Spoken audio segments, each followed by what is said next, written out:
آپ یہ بتائیں جی کیسی گزری زندگی آپ کی عرفان قادر صاحب کے ساتھ؟ شاندار. It was a arrange marriage جی. اور بس وی آر لائک فرینڈس. ہم نے جی زندگی خود جو اسٹرگل کر کے, ہم بچے تھے دراصل, ارینج میرج تھی, تو پھر اب 20 کو ہماری شادی کو 38 سال ہو جائیں گے, 38 ایئرس. تو ہم نے جو بھی زندگی میں اسٹرگل تھی, جو بھی اونچ نیچ تھی, we were like pillars standing like pillars together. لڑائی جھگڑا ہوتا رہا؟ زیادہ میری ہی چلتی ہے یہ بات. لڑائی ہوتی نہیں ہے, بات لڑائی نہیں ہوتی, سرنڈر ہے نا جی, کیونکہ میری چلتی ہے. سر مجھے ملٹیپل اسکلروسس آف برین ہے, تو یہ میرا بڑا خیال رکھتے ہیں. یہ بڑی بری بیماری ہے, ملٹیپل اسکلروسس آف دا برین. سو اگر ادھر سے تعاون نہ ہوتا تو میں ہینڈی کیپڈ ہو چکی ہوتی. عرفان قادر صاحب کی سب سے اچھی بات کون سی ہے, اور کون سی ایسی بات ہے جس پہ آپ ذرا ان کو سمجھاتی رہتی ہیں؟ اچھی بات یہ ہے کہ اس نے ایز وائف فیمیلس کو آزادی دی ہوئی ہے پڑھائی کے لیے, اپنا کام کرنے کے لیے. مطلب he is not interfering, he is very talkative, بولتے زیادہ ہیں. ان کو پھر لاجک سے قائل کرنا پڑتا ہے. آپ بھی وکیل بن گئی ہوئی ہیں؟ میں بھی وکیل بن گئی ہوں جی. میرے خاندان میں ہے نا, ڈاکٹر تصدق حسین صاحب کی میں پوتی ہوں, جسٹس اسلم راز صاحب کی بیٹی ہوں, جسٹس آصف جان صاحب میرے سگے ماموں. تو ہمارے خون میں نا لا ہے. بچوں کی تعلیم و تربیت میں کس نے زیادہ رول ادا کیا؟ دونوں نے. اور پلس سچی بات ہے کہ میرے بچوں نے خود پڑھا ہے.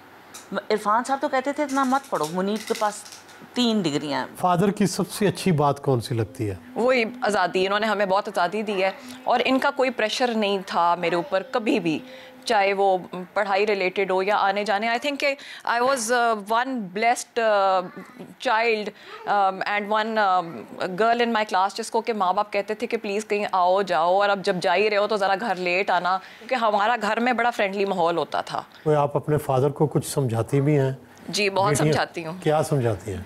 بس یہی کہ ذرا کیئرفل ہو کے چلیں, اور پھر میں ان کو بڑی پڑھائیاں بتاتی ہوں کہ آپ یوں یہ پڑھیں. یہ آیتیں بہت بتاتی ہے.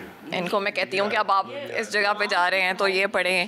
آپ اپنے والد صاحب جو ہیں جی, ان کی کن باتوں سے متاثر ہیں, اور کن باتوں پہ کبھی تنقید بھی کرتے ہیں؟ بالکل ان کی جن باتوں پہ میں متاثر ہوں, یہ کہ جو ان کا اصول ہوتا ہے اس کے اوپر پھر ٹکے رہتے ہیں. کم واٹ میں لوگوں کو کیا اچھا لگے گا, نہیں, جو ٹھیک ہے وہ ٹھیک ہے, کسی کو صحیح لگے غلط لگے, if he believes in it he'll do it.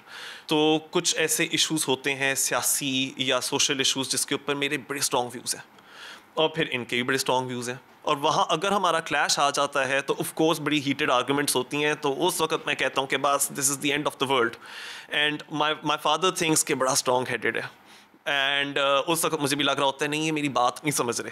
تو وہ بڑا انٹرسٹنگ ہوتا ہے. اگر اس وقت کیمرہ کوئی فٹ ہوا ہو نا کمرے میں, تو میرے خیال سے اس سے زیادہ انٹرسٹنگ انٹرٹینمنٹ اور کوئی ہو نہیں سکتی. بٹ آف کورس میں ذرا اب یہ کیا کہتے ہیں ملینیل اس جنریشن کو بلانگ کرتا ہوں, تو تھوڑا بہت نظریوں کا اختلاف ہو ہی جاتا ہے. وہ ہمیشہ کہتے ہیں کہ میرے ساتھ فارمس پہ چلو, and I would like to go but it's very far away. So وہ ہمیشہ ہمیں کھانوں پہ لے کے جاتے ہیں, اور وہ میرے ساتھ لوڈو بھی کھیلتے ہیں, and he is very friendly. گھر سے روانہ ہوئے, وکالت میں تو زندگی گزری, پسندیدہ مشاغل کیا رہے؟ مجھے بہت شوق ہے, ایک تو سپورٹس کا, اچھا, اور دوسرا مجھے نیچر کا بہت شوق ہے. مجھے آج بھی بیڈمنٹن کا شوق ہے, میں کھیلتا ہوں. فٹ بال کا بہت شوق ہے, فٹ بال بھی کھیلتا ہوں, اور میں گولف بھی کھیلتا ہوں. تو میری اتنی فیس ہوا کرتی تھی کہ میں کوئی بھی گیجٹ یا گاڑی خرید سکتا تھا, زمینیں اور مکان میں نہیں بنا سکتا تھا. لیکن اپنی مرضی سے جو بھی کوئی نیا ٹیلی ویژن آتا تھا, جب 60 انچ کا یا 61 انچ کا, آج سے 25 سال پہلے بھی, تو میں وہ خرید لیا کرتا تھا. اس وقت بھی میرے پاس وہ بڑے بڑے ٹیلی ویژنس پڑے ہیں, وہ پروجیکٹرز بھی میں نے رکھے ہوئے ہیں.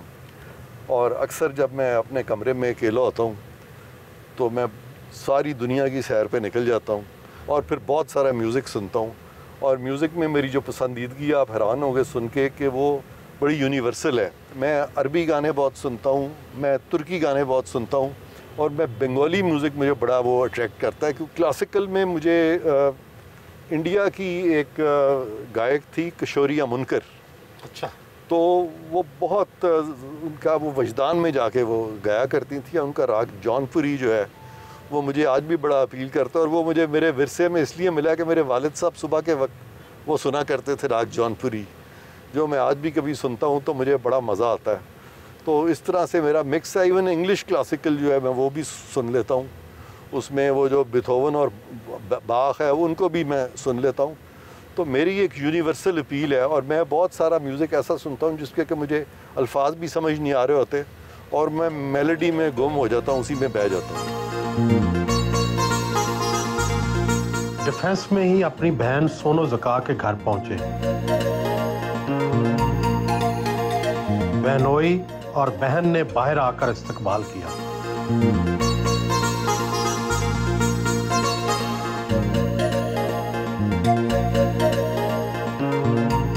اکثر بہن بھائی اتنا ان ٹچ نہیں بھی رہتے، مگر ہم لوگ بہت زیادہ ایک دوسرے کے ساتھ ہمارا رابطہ رہتا ہے. ایک ہماری بہن امریکہ میں ہے، جو میں آپ کو وہ بتا سکتی ہوں ان کا جو بچپن تھا، جس میں کہ یہ باقی سارے اس وقت کسی نے نہیں ان کو دیکھا ہوا. تو یہ بہت ایک شریر بچہ تھا، اور یہ ویسے ان کا بہت کھیل کود کی طرف بڑا رجحان رہتا تھا. ہم نے ایک گھوڑا رکھا ہوا تھا، تو وہ تو it was a passion with him, وہ رائڈنگ. اور ایک اور جو یہ کرتے تھے، ان کا بہت شوق تھا فٹ بال کھیلنے کا، جو اب بھی یہ کھیل رہے ہوتے ہیں. اب بھی اپنے ارد گرد کے جو بھی لوگ ہوتے ہیں ان کو اکٹھا کر کے کھیلنے کی کوشش کرتے ہیں. اس کے علاوہ قائد اعظم کو بہت ہمیشہ سے آئیڈلائز کرتے ہیں. تو ان کو وہ بڑا ان سے ہی واز انیمڈ بائی ہیم. اور ان کی جو ہمارے زمانے میں سنیماز میں بھی ڈاکیومنٹریز چلتی تھیں جو قائد اعظم پہ ہوتی تھیں، اور اس میں آپ دیکھتے تھے کہ وہ is going in a crowd اور ویونگ ٹو دا کراؤڈ. تو وہ چیز ان کو بڑی اپیل کرتی تھی. تو ایسے ہم لوگ مری وری بہت جاتے تھے. تو کئی دفعہ وہاں جاتے جاتے وہ لائنیں درختوں کی ہوتی تھیں نا، تو ہی وڈ کنسیڈر ہم سیلف کہ یہ قائد کی طرح نا یہ ان کو ویو کر رہے ہوتے تھے. مطلب بچپن میں یہ بڑی ان کی پیاری پیاری اس طرح کی بہت سی باتیں ہیں. میں تو ان کو اپنا چھوٹا بھائی سمجھتا ہوں، کیونکہ میں سب سے چھوٹا ہوں اپنے بہن بھائیوں میں. تو یہ میرے لیے میرے چھوٹے بھائی کی طرح ہے. باقی ایک ہی پروفیشن سے ہمارا تعلق تھا. ہم نے پریکٹس بھی اکٹھے کی، اکٹھا دفتر بھی تھا ہمارا. یہ جو نئی بلڈنگ ہے سپریم کورٹ کی، اس میں جو پہلا کیس ہوا تھا، he appeared in that case. Human rights کا کیس تھا، and he appeared in that case which is an honour. یہ ذولا صاحب کے زمانے میں. ان کے ساتھ میرا جو زیادہ جو انٹریکشن ہے نا جی، وہ 3 چیزوں پہ تو بہت زیادہ ہے. 3 L ان کو کہتا ہوں. پہلا لا ہے، کیونکہ یہ کوئی ان کے پاس پروپوزیشن ہو، مجھے کوئی پرابلم ہو تو ہم ایک دوسرے کے ساتھ ڈسکس کر لیتے ہیں. دوسرا L ہمارا لینڈ ہے، کہ پراپرٹی کے متعلق انہوں نے کوئی ایڈوائس لینی ہو تو میرے پاس آتے ہیں. لینڈ وغیرہ خریدنی تھی ان کے لیے، ہم نے کافی دیکھتے بھی رہے، اور انہوں نے خریدی بھی، فارم بنایا ہے انہوں نے. اور تیسرا ہماری جو کامن چیز ہے نا جی، وہ ہے لیجر والی چیزیں. جیسے کاروں کا مجھے بہت شوق ہے، ان کو بھی بہت شوق ہے. پھر گیجٹس کا بہت شوق ہے، ان کو بھی بہت شوق ہے گیجٹس کا.